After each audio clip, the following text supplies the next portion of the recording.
Welcome to Madhumita রান্নাঘর। আজকে আমি আরেকটি নতুন রেসিপি নিয়ে চলে এসেছি, এগ রোল। এই এগ রোল বানাতে ময়দা মাখার ঝামেলা নেই। ময়দা মাখা ছাড়াই কিভাবে খুব সহজে এগ রোল বাড়িতে তৈরি করা যায় সেই রেসিপিটি আজকে আপনাদের সাথে শেয়ার করব। খেতেও কিন্তু দোকানের এগ রোলের থেকে কিছু কম হয় না। তাহলে আজকে রেসিপিটি দেখে নেওয়া যাক। এর জন্য একটা বোলের মধ্যে আমি 1 কাপ ময়দা নিয়ে নিয়েছি। তার মধ্যে 1 টিস্পুন মতো নুন দিয়েছি। 1 কাপ জলের অর্ধেকটা দিয়ে এর একটা পাতলা ব্যাটার তৈরি করে নেব। একটা হ্যান্ড ব্লেন্ডারের সাহায্যে এভাবে করে সামান্য করে জল অ্যাড করে এর একটা পাতলা ব্যাটার তৈরি করে নেব।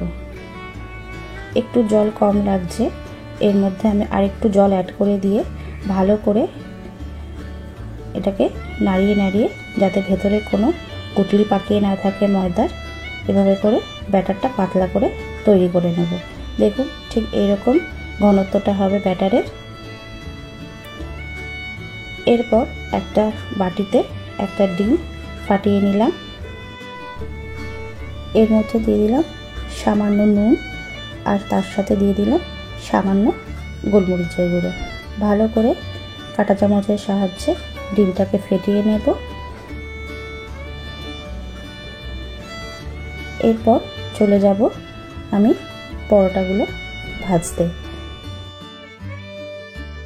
একটা ফ্রাই প্যান নিয়ে নিয়েছি, তাতে ব্রাশের সাহায্যে একটু রিফাইন্ড অয়েল ব্রাশ করে দিলাম।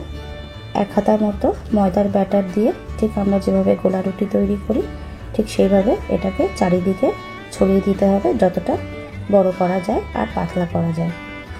ঠিক এইভাবে করে বড় করে আমি গোল করে নিয়েছি। একটা পিঠ ভালো করে ফ্রাই হয়ে গেছে।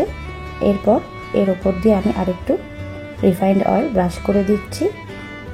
আস্তে করে এটাকে খুন্তির সাহায্যে উল্টে নিতে হবে।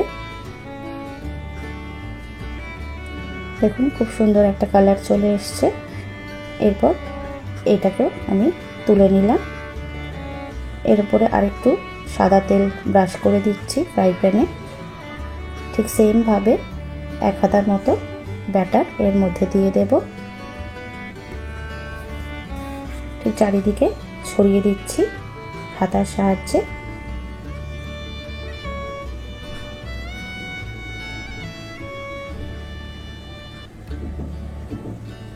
যতটা পাতলা করা যায় ঠিক ততটাই পাতলা করব। এটাকেও আমি উল্টে দিলাম উল্টো পিঠটা ভালো করে ফ্রাই হওয়ার জন্য। এটা ভালো করে ফ্রাই করা হয়ে গেছে। দেখুন এটাকেও তুলে নিলাম।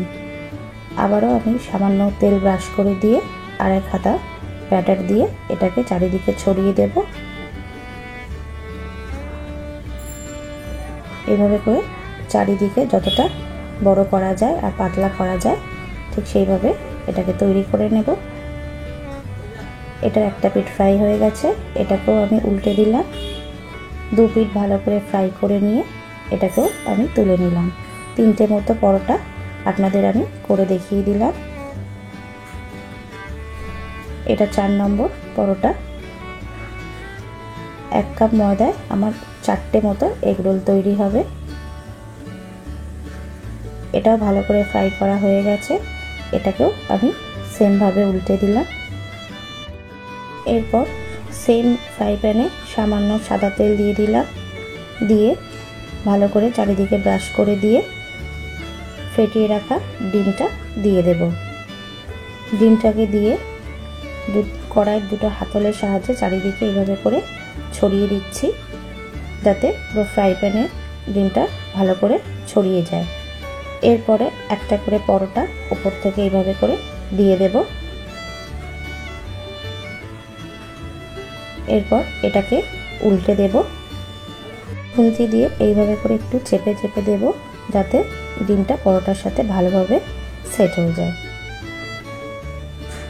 একটা ডিম পরোটা আমার রেডি হয়ে গেছে। ভালো করে এটা ফ্রাইও হয়ে গেছে 2টো পিঠ। এটাকে এবার আমি অন্য পাত্রে তুলে নেব।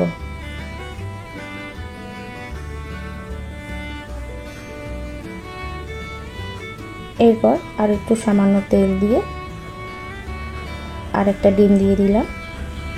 ঠিক সেমভাবে কড়াইয়ের দুটো হাতলের সাহায্যে ডিমটাকে চারিদিকে ছড়িয়ে দেব। কাঁচা অবস্থাতেই ওপর থেকে পরোটাটা দিয়ে দিতে হবে, যাতে পরোটাটা ডিমের সাথে ভালোভাবে সেট হয়ে যায়। ঠিক আস্তে আস্তে করে এইভাবে চেপে দেব। এইভাবে করে আমার আরেকটা ডিম পরোটা তৈরি হয়ে গেল। এটাকেও আমি উল্টে দেব। দেখুন খুব সুন্দরভাবে সেট হয়ে গেছে। এটাকেও আমি তুলে নিলাম। এরপর একটা প্লেটের মধ্যে একটা ডিম পরোটা নিয়ে নিলাম। দিয়ে দিলাম সামান্য পাতলা পাতলা করে কেটে রাখা পেঁয়াজ কুচি, টুকরো করে কেটে রাখা শসা কুচি,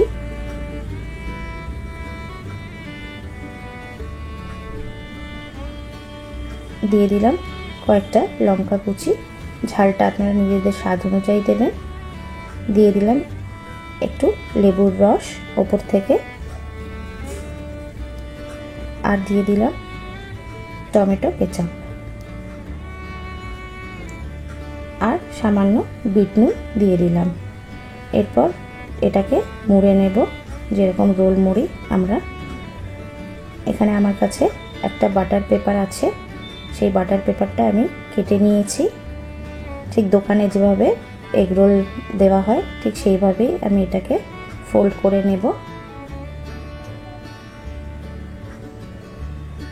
দেখুন একদম দোকানের মতন দেখতে লাগছে। এইভাবে করে আস্তে আস্তে করে এটাকে মুড়ে নিলাম, যাতে ভেতর থেকে শসা পেঁয়াজ বেরিয়ে না যায়। তো এগ রোল আপনাদের বানিয়ে দেখিয়ে দিচ্ছি। ঠিক সেমভাবে পেঁয়াজ কুচি দিয়ে দিলাম, আর দিয়ে দিলাম শসা কুচি, আর দিয়ে দিলাম কয়েকটা লঙ্কা কুচি,